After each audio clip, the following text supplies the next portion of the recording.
Hello students, तो आज हम जो टर्म करेंगे that is related to phasor diagram. But before starting the phasor diagram हमें कुछ बेसिक टर्म्स पता होने चाहिए, जैसे कि इम्पीडेंस, रिएक्टेंस और एडमिटेंस। ठीक है, ये तीन टर्म्स।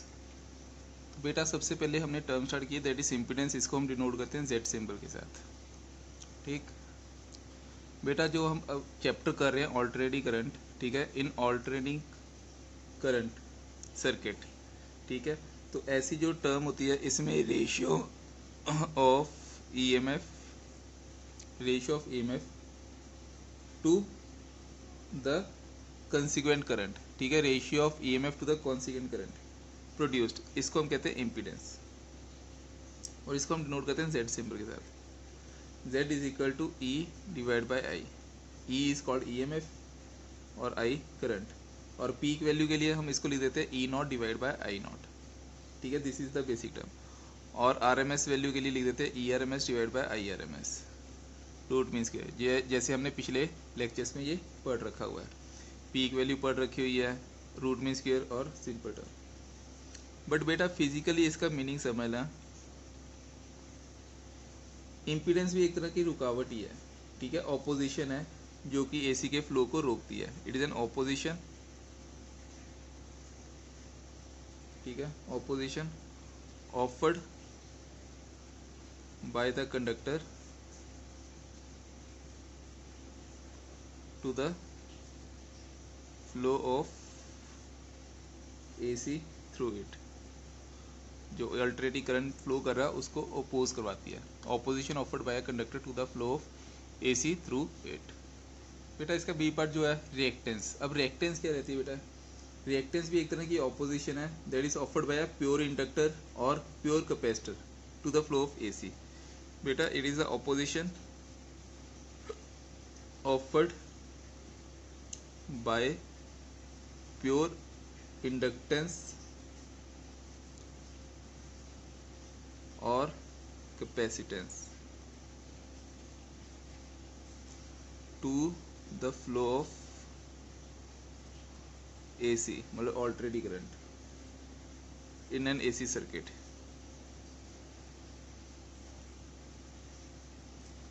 इसको हम रिएक्टेंस कहते हैं और इसको हम डिनोट करते हैं सिंबल एक्स के साथ। समझिए बेटा। तो बेटा यहाँ पे देखो जब हम बात करें ना, जब भी हम बात करें, whenever there is no ohmic, ये अदर फॉर्म समझ लो, अदर फॉर्म, क्योंकि यहाँ पे प्योर इंडक्टेंस और प्योर कैपेसिटेंस में बोले ना, और अदर फॉर्म में ऐसे समझ सकते हो, whenever there is no resistance, ज़्यादा अप्रोप्रिएटली वर्ड लिख सकते हैं ohmic resistance in the circuit. तो जो रिएक्टेंस मिलती ना, जो रिएक्टेंस मिलती है बेटा, ठीक है, उस रिएक्टेंस को हम कह देते हैं बेटा, उस पर्टिकुलर टर्म को हम कहते हैं रिएक्टेंस। समझे? उस पर्टिकुलर रिएक्टेंस को हम कहते हैं impedance. The reactance is equal to impedance. उस वक्त रिएक्टेंस किसके इक्वल आ जाएगा? इम्पीडेंस के इक्वल आ जाएगा। समझे बेटा? तो इसके बाद थर्ड टर्म जो हमने करनी है दैट इज एडमिटेंस। बट इसके लिए सिंबल याद रख लेना, या तो एक्स यूज कर लोगे बेटा। एक्स में क्या आ जाएगा बेटा? एक्सएल या XE. This is for inductor and this is for capacitor. और तीसरा सिंबल जेड। ठीक है, और इन तीनों के बेटा जो यूनिट रहते हैं बेटा वो रहते हैं ओम। तो unit is same, that is ohm. बेटा ये उल्टा हो जाता है इम्पीडेंस का, इसको हम कह देते हैं reciprocal of impedance and it is denoted by symbol y which is equal to reciprocal of z। ठीक, और इसके जो यूनिट आएंगे दैट इज ओम इनवर्स या MHO। ठीक है, तो ये इसके यूनिट रहेंगे। अब बेटा फेसर डायग्राम देखो। बेटा फेसर डायग्राम देखो, ये जो कंसेप्ट है ना फेसर डायग्राम का, ठीक है, concept of phasor diagram is introduced when resultant of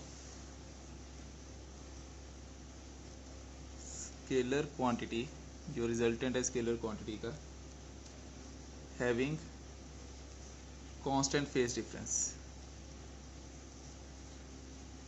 उनका फेस डिफरेंस जो आ रहा है वो कांस्टेंट आ रहा है। समझ रहे हैं, या तो वो ज़ीरो होगा या फिर वो 90 डिग्री लीड कर रहा होगा तो 90 डिग्री के अकॉर्डिंग करेगा, या 90 डिग्री लैग कर रहा है तो उसके अकॉर्डिंग लैग करता जाएगा पूरे पूरे में, मतलब फेस डिफरेंस कांस्टेंट आएगा। ठीक है, जैसे कि एग्जांपल की फॉर्म में बात करें, सच एस कांस्टेंट की फॉर्म में, जैसे कि वोल्टेज का बात करें, करंट की बात करें, ठीक है, एटसेट्रा, इस चैप्टर के लिए इज टू बी फाउंड। ठीक है, ये जो है इसके लिए हमने इंट्रोड्यूस किया। बट इन एक्चुअल सेंस अगर हम एक्चुअल में बात करें, actually the concept of physics, the concept of phasor, sorry, the concept of freshers fits well at those places where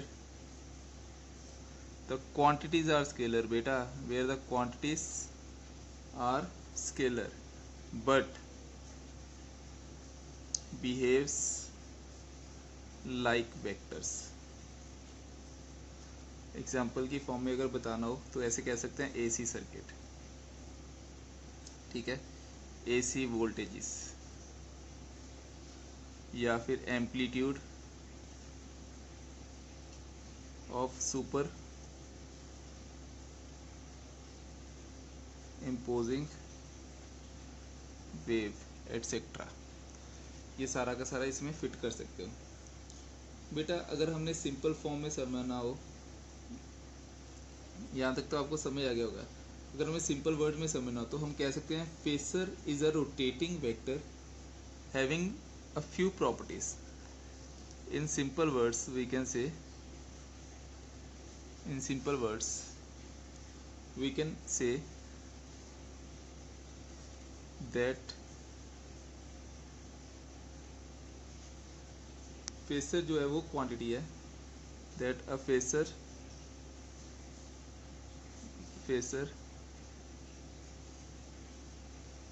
is a rotating vector having we can say following properties। बेटा ये important है अब आपके लिए, कौन कौन सी properties हैं इसकी, क्वांटिटी वर्ड काट देते हैं। बेटा सबसे पहली जो फॉलोइंग प्रॉपर्टी में हम कह सकते हैं वो है लेंथ। समझ बेटा, ये जो लेंथ है ये हमें क्या बताती होती है बेटा, एम्पलीट्यूड के बारे में बताती है। अभी आपको क्लैरिटी के साथ समझाता हूँ। बेटा दूसरी टर्म है एंगुलर स्पीड। तो बेटा एंगुलर स्पीड में क्या कह सकते हो, एंगुलर स्पीड वो स्पीड है with which the vector rotates counterclockwise, with which the vector rotates counterclockwise, anti-clockwise। बेटा थर्ड इज प्रोजेक्शन। प्रोजेक्शन हम क्या कह सकते हैं बेटा, प्रोजेक्शन ऑफ अ वेक्टर बेटा, प्रोजेक्शन मतलब पछावा, किस प्लेन में लेना है बेटा, वर्टिकल प्लेन में लेना है, along the vertical axis corresponds to the value of AC or voltage, A voltage at that time। ठीक है, तो बेटा अब मैं कुछ एग्जांपल की फॉर्म में समझाने की कोशिश करता हूँ। सबसे पहले ऐसे मान लेते हैं कि फॉर एग्जांपल हमारे पास एक डायग्राम है। बेटा इस पर्टिकुलर डायग्राम में देखना है कि फॉर एग्जांपल मैंने कहा कि ये ना यहाँ से वेव एक स्टार्ट हो रही है,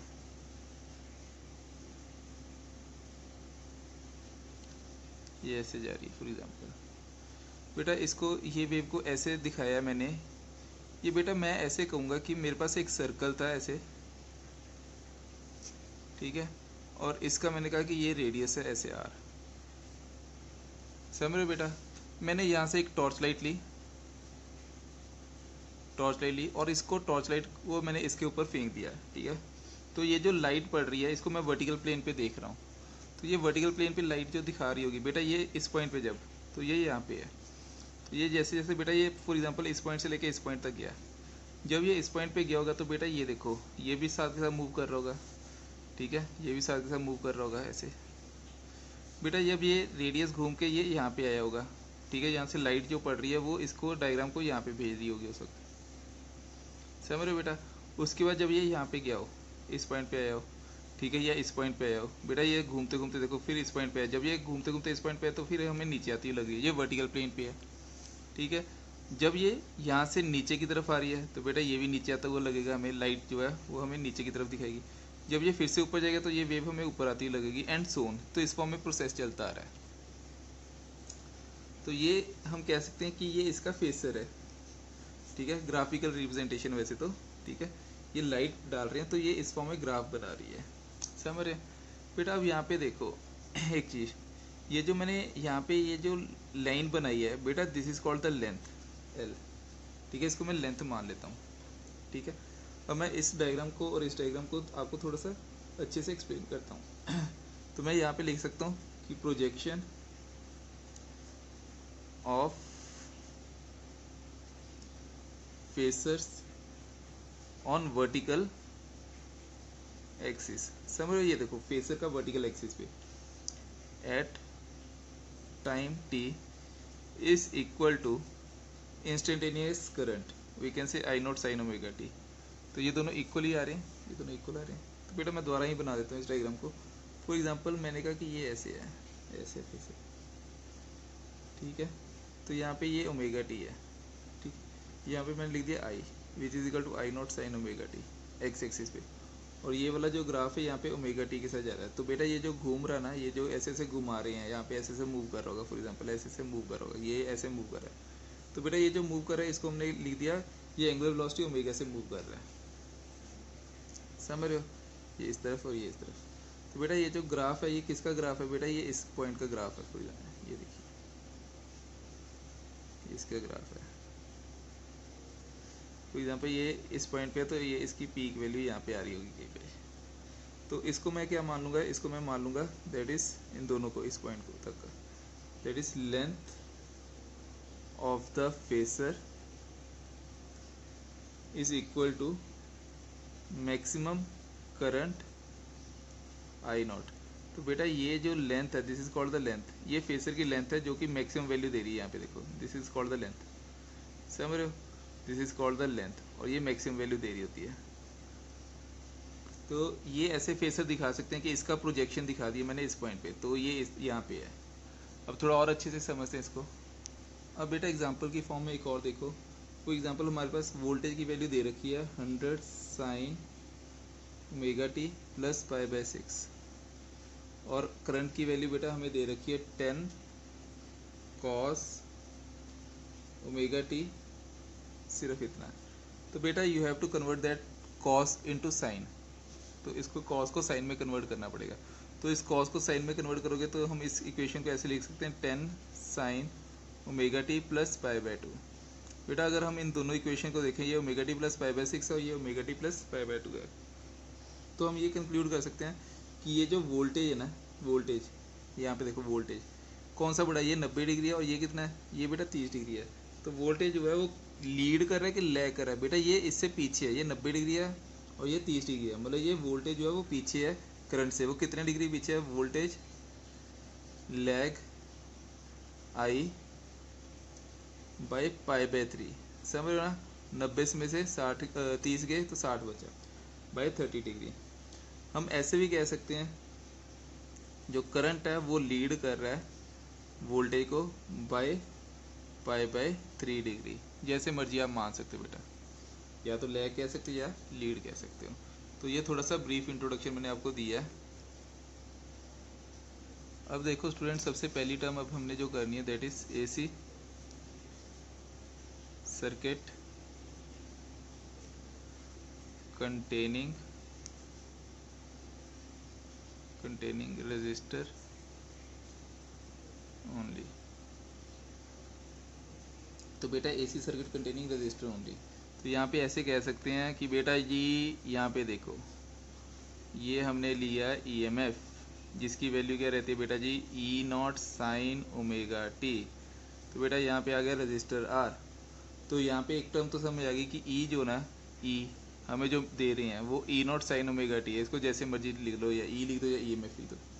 तो बेटा हमें पता है प्योर रजिस्टर के लिए this is the circuit diagram for pure resistor. इसके अलावा कुछ और लगा नहीं हुआ है, मतलब प्योर रजिस्टर है, इसको हम कहते हैं प्योरली रजिस्टिव सर्किट। तो बेटा प्योरली रजिस्टिव सर्किट में सिर्फ रजिस्टर है, तो आई का फॉर्मूला हमें पता है according to Ohm's law E by R या कैपिटल E बाई आर।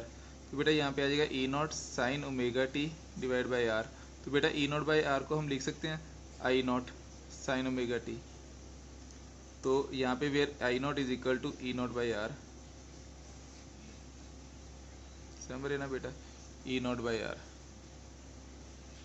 तो ये हमारे पास एक टर्म आ गया।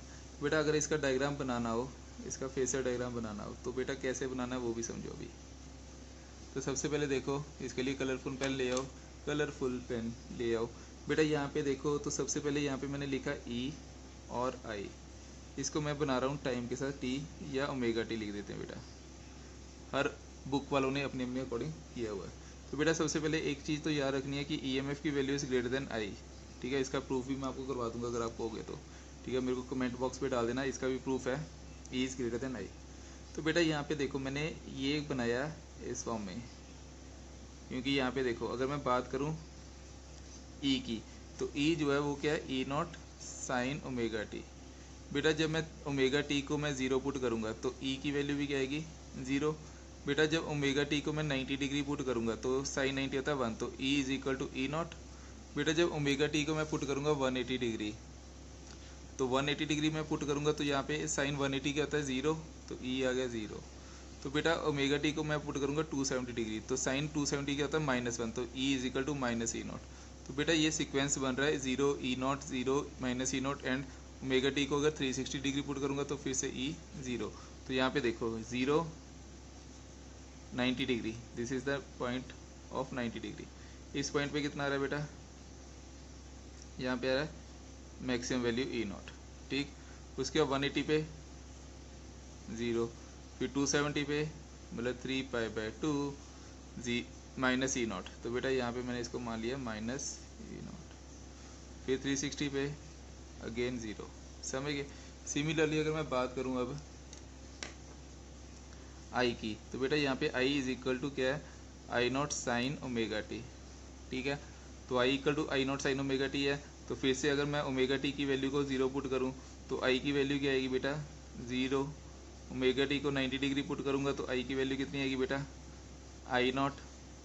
ओमेगा टी की वैल्यू को मैं पाई पुट करूँगा 180 डिग्री यहाँ पे, तो साइन 180 0, तो I की वैल्यू 0। ओमेगा टी की वैल्यू को बेटा मैं अगर 3 पाई बाई 2 पुट करूँगा तो साइन 270 इज -1, तो यहाँ पे आएगा minus I naught, I is equal to minus I naught and so on. अगर 2 पाई पुट करूँगा तो I की वैल्यू अगेन 0।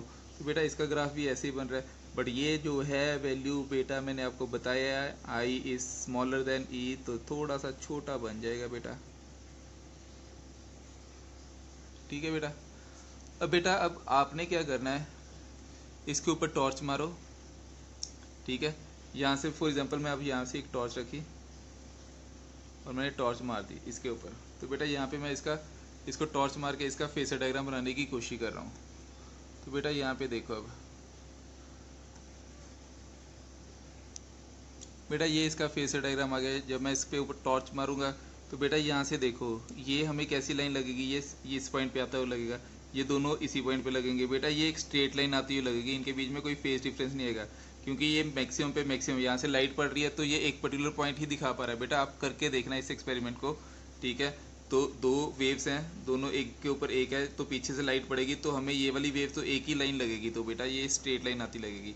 अगर मैं यहाँ से मारूंगा तो ये अलग अलग लग सकती है, बट ऊपर से मारूंगा तो प्रोजेक्शन हमें कैसी लगेगी, स्ट्रेट लाइन लगेगी विद फेस डिफरेंस 0। तो ये था इसका सबसे पहला point, this is the phasor diagram. Phasor diagram यहाँ पे भी वैसे भी पता चल रहा है कि इनका फेस डिफरेंस जो है वो कांस्टेंट है, और कैसा फेस डिफरेंस है 0 है। तो देखो सेम से वैल्यू ओमेगा टी, यहाँ पे भी ओमेगा टी, तो फेस डिफरेंस 0 है, तो वैसे भी एक स्ट्रेट लाइन है। तो बेटा बुक्स में स्टैंडर्डली ऐसे बनाया होता है, तो आप जैसे मर्जी बना लो, फील करने वाली टर्म है ये। तो ये प्रोजेक्शन इसका साफ दिखाई दिया मैंने, नहीं तो आप ऐसे भी दिखा सकते हो बेटा, ये E लिख दो, यहाँ पे कहीं पे I लिख दो, तो ऐसे डायग्राम बना देना। तो बेटा यहाँ पे लिख देना E is equal to E naught sine omega T. बेटा सेम बात है, जैसा मर्जी डायग्राम बनाओ, फील आनी चाहिए बस आप लोगों को। समझ आ गया बेटा? होपफुली आपको फील आ रही होगी इस टर्म की। हाँ जी बेटा, यहाँ पे देखो AC circuit containing inductor only, तो सिर्फ इंडक्टर की बात करें तो इस फॉर्म में है। ठीक है, इसको हमने कनेक्ट कर दिया सोर्स के साथ। यहाँ से फॉर एग्जांपल इंडक्टर के यहाँ से एक करंट मूव करवा दिया हमने ईएमएफ का। तो बेटा यहाँ पे देखो, सबसे पहले हमें बेसिक टर्म पता है, ये एल है, इंडक्टर को एल के साथ नोट करते हैं, और ये ई है, और इसकी वैल्यू क्या होती है बेटा, ई नॉट साइन ओमेगा टी। बेटा हम लेट करते हैं ये वाली टर्म जो है हमने प्योर इंडक्टर में से पास करवाई, तो किसी भी पर्टिकुलर इंस्टेंट पे, at any instant L D I by D T that will be equal to E. तो बेटा हमने पढ़ा हुआ है E minus L D A by D T आता है बेटा, ये minus L D A by D T, तो E minus L D A by D T equal to zero, क्योंकि ये क्लोज लूप है, तो इसको हम ऐसे लिख देते हैं L D A by D T is equal to E. तो ई की value is E naught sine omega T. ये बेटा आप लोगों ने पढ़ा हुआ है, इसकी ई एम एफ की वैल्यू जो रहती है बेटा minus L D I by D T है। तो बेटा इन दोनों को कॉम्बिनेशन में लिखेंगे तो E minus plus L D I by D T. ठीक है, तो बेटा इसकी वैल्यू ऐसे रहती है, इसकी पोटेंशियल की वैल्यू, तो बेटा ई और ये क्लोज लूप में बना रहे हैं minus L D I by D T, तो इसकी वैल्यू इस फॉर्म में लिख सकते हैं। तो बेटा यहाँ पे देखो डी आई की वैल्यू क्या आएगी, यहाँ से E naught by L sine omega T D T, E naught by L sine omega T D T. तो बेटा इसको हम इंटीग्रेट कर देते हैं तो E naught by L constant है, बाहर आ जाएगा, साइन ओमेगा टी का इंटीग्रेशन क्या आ जाएगा बेटा, minus cos omega T divide by omega. ठीक है, तो ये आ गया आई। तो बेटा आई की वैल्यू क्या आ गई, E naught divide by omega L into minus cos omega T. बेटा minus cos omega T minus as it is रहने दिया, कॉस ओमेगा टी को ऐसे लिख सकते हैं sine 90 minus theta, sine 90 minus theta. Sine 90 minus theta क्या होता है बेटा, कॉस थीटा ही होता है। तो इसका मतलब आई की value is equal to E naught by omega L sine omega T minus pi by 2। तो ये बेटा आपके पास वैल्यू आ गई समझ गए?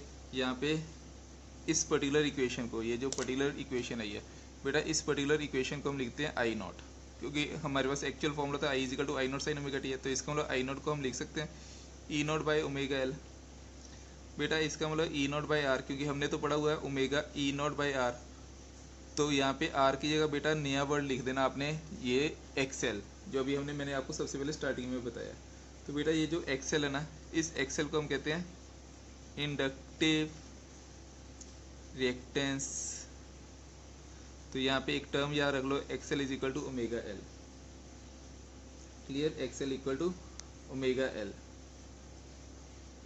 बेटा यहाँ पे देखो, अब हम यहाँ पे डिस्कस कर रहे हैं इंडक्टर का केस में, ठीक है, कि ई की वैल्यू जो थी बेटा, ई की वैल्यू जो थी हमारे पास थी ई नॉट साइन ओमेगा टी। ठीक है, जब ओमेगा टी की वैल्यू को मैं जीरो पुट करूंगा तो ई की वैल्यू क्या आएगी, जीरो। जब बेटा ई की ओमेगा टी की वैल्यू को 90 डिग्री पुट करूंगा तो ई की वैल्यू आ जाएगी ई नॉट। समझ रहे? जब ओमेगा टी की वैल्यू को मैं पुट करूंगा पाई, तो ई की वैल्यू क्या आ जाएगी बेटा, जीरो। ओमेगा टी की वैल्यू 270 डिग्री मतलब 3 पाई बाई 2, तो बेटा ई की वैल्यू क्या आ जाएगी, माइनस ई नॉट। जब ओमेगा टी की वैल्यू को बेटा 2 पाई पुट करूंगा तो ई की वैल्यू अगेन क्या आ जाएगी, जीरो। बेटा सिमिलरली अगर मैं बात करूं आई की, तो यहाँ पे आई की वैल्यू क्या है बेटा, I naught sine omega T minus pi by 2। तो बेटा यहाँ पे ओमेगा टी की वैल्यू अगर मैं जीरो पुट करूँ तो आई की वैल्यू क्या आ जाएगी, साइन ऑफ माइनस 90 मतलब माइनस आई नॉट। तो अगर ओमेगा टी की वैल्यू बेटा 90 डिग्री पुट करूँगा तो 90 माइनस 90 180 हो गया और जीरो हो गया, तो आई की वैल्यू क्या आ गई, जीरो। बेटा ओमेगा टी की वैल्यू अगर 3 pi by 2 sorry pi put करूँगा तो आई की वैल्यू क्या आ जाएगी, पाई माइनस पाई बाई 2 इस पाई बाई 2, साइन 90 इज 1 तो आई नॉट।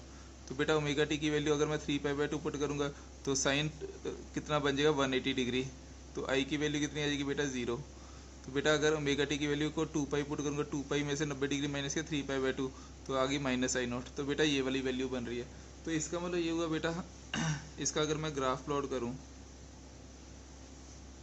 सबसे पहले ई का, तो बेटा ई का ग्राफ जो आएगा वो कुछ ऐसा आता हुआ लगेगा।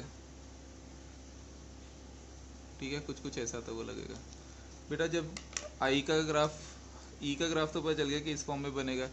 बेटा अब ये देखो आई की वैल्यू देखो, जब ये ज़ीरो है, ओमेगा टी ज़ीरो है, तो ये ओमेगा टी की वैल्यू यहाँ पे जब मैं ज़ीरो पुट कर रहा हूँ तो आई की वैल्यू उस वक्त कहाँ पे आ रही है, माइनस आई नोट। मतलब ये वाला जो ग्राफ शुरू हो रहा है तो ये बेटा नीचे से स्टार्ट हो रहा है, माइनस आई नोट। जब ये ज़ीरो है उस वक्त ये 90 है।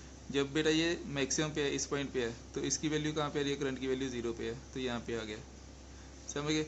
जब ई की वैल्यू ज़ीरो है तो उस वक्त आई की वैल्यू कितनी है, मैक्सिमम है, तो बेटा यहाँ पे आ गया बेटा। उसके बाद देखो जब ई की वैल्यू माइनस ई नॉट है तो उस वक्त आई की वैल्यू कितनी आ रही है, ज़ीरो आ रही है, तो बेटा ये कुछ ऐसे आ गया। ठीक है, जब ई की वैल्यू ज़ीरो है तो आई की वैल्यू कितनी है, माइनस आई नॉट, तो बेटा ये ऐसे है। तो ये ग्राफ बन रहा है बेटा। ठीक है, ये ई वर्सेस आई का। तो बेटा अभी इसके ऊपर जब मैं लाइट मारूंगा, इसको ऊपर से लाइट मारूंगा, तो हमें हमें ये ग्राफ कैसा आता है वो लगेगा बेटा। तो हम ऐसे मान लेते हैं कि फॉर एग्जांपल हमारे पास ई की वैल्यू यहाँ पे है,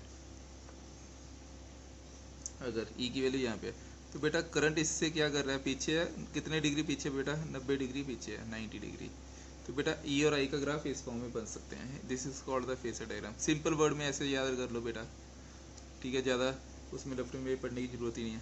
तो बेटा यहाँ पे ये चीज़ तो हमें समझ आ गई कि हाँ ये ऐसे बनता होता है। बेटा एक स्लोप की वैल्यू पूछ लेते हैं एक्सेल और ओमेगा के फॉर्म में। तो बेटा ऐसे याद रख लो, XL is directly proportional to ये ओमेगा आ रहा है, तो ये यहाँ पे एक स्लोप बना दी मैंने। क्योंकि एक्सेल की वैल्यू क्या होती है बेटा, omega L which is equal to 2 pi F L. ठीक है, 2 पाई एफ एल। तो बेटा X L is directly proportional to omega, तो ये डायरेक्टली प्रोपोर्शनल आ रहा है, तो ये एल यहाँ पे बना देता हूँ बेटा। ये स्लोप है हमारे पास, slope which is equal to inductor. तो एक्सेल और ओमेगा के जो स्लोप बनेगा बेटा वो क्या शो करेगा बेटा, वो एक कांस्टेंट है, वो इंडक्टर शो करेगा, inductance value. And it is equal to, ये अल्फा अगर है तो यहाँ पे टेन अल्फा के इक्वल कह सकते हैं। ठीक है बेटा। बेटा कैपेसिटर वाला जो टर्म है वो हम नेक्स्ट लेक्चर में करेंगे। बस ये आज यहाँ तक करते हैं। ये ई नॉट वर्सेस आई को ऐसे लिख दिया बेटा, यहाँ पे देखो आई जो है वो ई नॉट से पीछे, तो ये लैग कर रहा है। ठीक है, अदरवाइज ऐसे भी लिख सकते हो कि ई नॉट जो है वो क्या कर रहा है, लीड कर रहा है 90 डिग्री बाय आई। जैसे मर्जी आप बता सकते हो बेटा। अलग अलग बुक्स में अलग अलग तरह का डायग्राम है, कईयों में ऐसे दिखा देते हैं बेटा। ये ई नॉट की वैल्यू यहाँ पे लिख देते हैं, और ये आई नॉट जो है वो क्या है 90 डिग्री लैग कर है, तो यहाँ पे ऐसे दिखा देते हैं बेटा π/2, और इसको हम ओमेगा टी लिख देते हैं। ठीक है, तो ये भी एक डायग्राम बना होता है। जैसा मर्जी आपको डायग्राम अच्छा लगे वैसा डायग्राम बना सकते हो आप फेसर में। ठीक है, तो बाकी